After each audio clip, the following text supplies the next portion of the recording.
Daniel 7 is considered by some to be the most important chapter in the book of Daniel. Others even consider it the most important chapter in the entire Old Testament for reasons that we will get into later. But certainly one of those reasons is because of its prophetic significance. In Daniel chapter 7, Daniel has a vision of 4 beasts: a lion, bear, leopard, and a, quote, diverse beast. These beasts are identified as kings or kingdoms by the angel who interprets Daniel's dream, starting in verse 17. The question is, which kingdoms are being referred to with these beasts? Most conservatives believe that Daniel chapter 7 is simply a retelling of Daniel chapter 2. In other words, the dream that Nebuchadnezzar had in Daniel chapter 2 of a multi-metal statue, which represented the 4 kingdoms of Babylon, Medo-Persia, Greece, and Rome, are again described here in Daniel 7. I don't agree with that view, but I do agree with them that the 4th beast in Daniel chapter 7 is the kingdom of Antichrist. However, because of their insistence that this chapter, Daniel 7, is simply a mirror image of Daniel chapter 2, they are forced to defend the position that the Antichrist must somehow come from something they call the revived Roman Empire. Because in Daniel chapter 2, the last section of the statue is clearly talking about Rome. So if this chapter is the same as that one, then the 4th beast in Daniel 7 is also Rome. I will be attempting to demonstrate to you that not only is that view wrong and not necessary or implied by Scripture, it could cause many people to miss the signs of Antichrist's kingdom from a geopolitical perspective. For more information on why the belief of the revived Roman Empire is based on a bad exegesis of Daniel chapter 2, please see my video or audio on Daniel 2, which should be linked in the notes. I would also recommend a 4-part paper by Charles Cooper, who is a former professor of hermeneutics at Moody Bible Institute. That paper is called Daniel 2 and Daniel 7, Equal or Not Equal. In the traditional view, the beasts of Daniel chapter 7 are succeeded in time by the next beast. For example, the lion, the first beast, who they say represents Babylon, would be followed after much time by the bear, the second beast, who they say represents Medo-Persia, since Babylon was conquered by Medo-Persia. And then the leopard, the third beast, who they say represents Greece, would conquer the bear after that, and so on.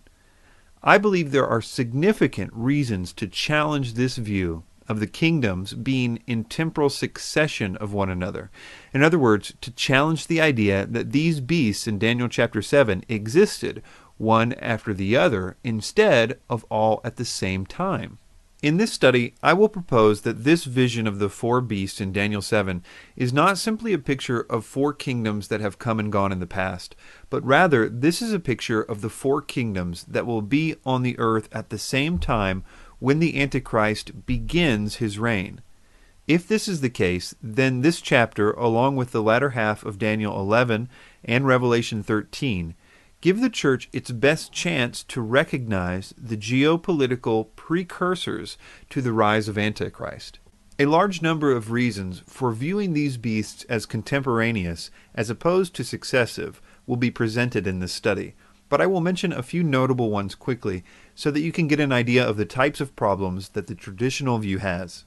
Daniel 7:11 through 12 describe the Antichrist who is thrown into the lake of fire after his reign is completed.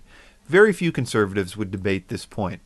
However, after he's thrown into the lake of fire, the mentioning of the previous 3 beasts show that they are still around at that time. In fact, it says specifically that they are allowed to live on after that. It says, "I watched then because of the sound of the pompous words which the horn was speaking. I watched till the beast was slain and its body destroyed and given to the burning flame. As for the rest of the beasts, they had their dominion taken away, yet their lives were prolonged for a season and a time." In what sense can Neo-Babylonia or Medo-Persia be spoken of as living on after the Antichrist is destroyed? Traditional scholars give no compelling explanations for these beasts or kingdoms' presence and prolonging of their life at this point. I will show you why the contemporaneous view explains this verse with many confirmations from Scripture. Additionally, there are several grammatical and contextual indications that make it plain that these kingdoms exist at the same time in history. I will also be showing how not only does the traditional view contain no explicit evidence, the evidence it does present is often inconsistent and wrong. The following then is an overview of the key points that we will find in this vision as understood by what I will call the contemporaneous beast view. There is a dividing of the world into 4 parts in the time just prior to the Antichrist beginning his rule. The Antichrist eventually takes control of one of those 4 kingdoms, which has 10 rulers. He eventually conquers all 4 kingdoms through war and effectively rules the entire world in a new amalgamated kingdom, as seen in Revelation 13, 1 through 2. Antichrist's initial ruling of only a 4th part of the earth is perhaps why in Revelation 6:8 power is given to death and Hades over only a 4th part of the earth. This point is especially important if one understands that Revelation 6 may be one of the most complete descriptions of Antichrist's torment of people before the wrath of God begins. In other words, Revelation 6 would be the perfect place to describe the Antichrist dominion as only covering a 4th of the earth, even though he will eventually subdue all the other 3 kingdoms and control the entire world system, which brings me to my next point. The contemporaneous beast view suggests that Daniel chapter 11, 36 and following essentially links Daniel chapter 7 with Revelation 13. Let me explain what I mean by all that, and it may take me a minute to do so, so bear with me. Daniel chapter 11 verses 36 through 45 describe how the Antichrist will be conquering all kinds of lands and kingdoms through warfare. Then, later on at some point, he will declare himself to be higher than God in the holy place in Jerusalem. At that point, what's sometimes called the abomination of desolation, it will signify the last 3.5 years of his reign. But before that, in the first 3.5 years, he is busy making war. He's conquering all kinds of kingdoms and establishing his domain. Here is a sampling of the Antichrist's military career during that first 3.5 years as told in Daniel 11, verses 36 through 45. It says, "Thus he shall act against the strongest fortresses with a foreign god, which he shall acknowledge and advance its glory. And he shall cause them to rule over many, and divide the land for gain.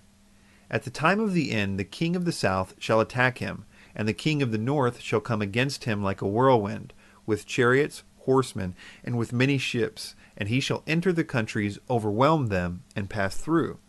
He shall also enter the glorious land, and many countries shall be overthrown, but these shall escape from his hand, Edom, Moab, and the prominent people of Ammon.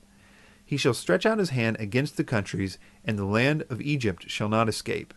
He shall have power over the treasures of gold and silver, and over all the precious things of Egypt. Also the Libyans and Ethiopians shall follow at his heels. But news from the east and the north shall trouble him, therefore he shall go out with great fury to destroy and annihilate many." All this is perhaps why the book of Revelation says that one of the reasons that the world marvels at the Antichrist is because of his war-making capability. They say of him in the book of Revelation, in Revelation 13:4, "So they worshipped the dragon who gave authority to the beast, and they worshipped the beast, saying, 'Who is like the beast? Who is able to make war with him?'" Now, continuing and trying to explain what I mean, that the verses that we just read about the military career of Antichrist actually connect Daniel 7 and Revelation 13, we need to talk about Revelation 13. Revelation 13 is arguably the chapter that gives us the most detail about the Antichrist. And that chapter starts out this way. It says, "Then I stood on the sand of the sea, and I saw a beast rising up out of the sea, having 7 heads and 10 horns. And on his horns 10 crowns, and on his heads a blasphemous name. Now the beast which I saw was like a leopard, his feet were like the feet of a bear, and his mouth like the mouth of a lion. The dragon gave him its power, his throne, and great authority." This symbolic representation of Antichrist by John in Revelation 13 is a direct reference to our chapter in Daniel 7. The fact that we have a lion, bear, and a leopard all in the same place, and in the context of the Antichrist, is enough to pay attention. But when you see that it has 7 heads and 10 horns, a direct correlation to Daniel 7, the possibility of this being a coincidental similarity is not a reasonable option. Let me show you why this is significant.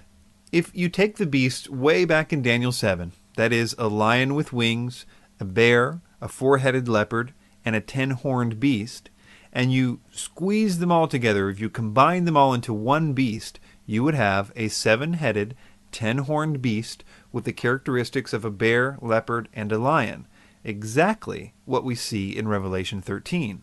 In other words, I'm proposing to you that what you are looking at in the first few verses of Revelation 13, when a 7-headed, 10-horned lion, leopard, bear, beast comes out of the sea, is that it's the Antichrist now done with his conquests of the other 3 world powers, and is now the uncontested ruler of the world emerging.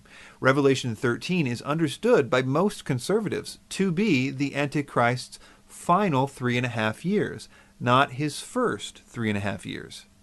So back to what I said earlier.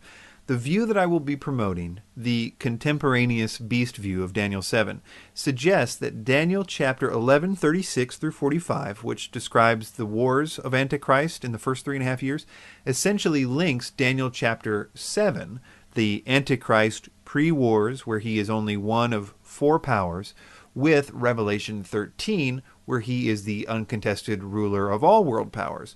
So these 3 chapters sprout out all over the Bible, more or less provide a before, during, and after conquest snapshot of the Antichrist. To say it another way, here in Daniel 7, it gives us details on what to look for in the world just prior to and during the beginning of Antichrist's ascent to power. Daniel 11, 36 through 45 gives us what his conquests of the other powers will look like, and Revelation 13 tells us what it will look like once he has gained complete control. I will now begin to do a verse-by-verse exposition of this chapter. If you would like to read this or see it in video or hear it just in audio, you can go to the website versebyversebibleteaching.com,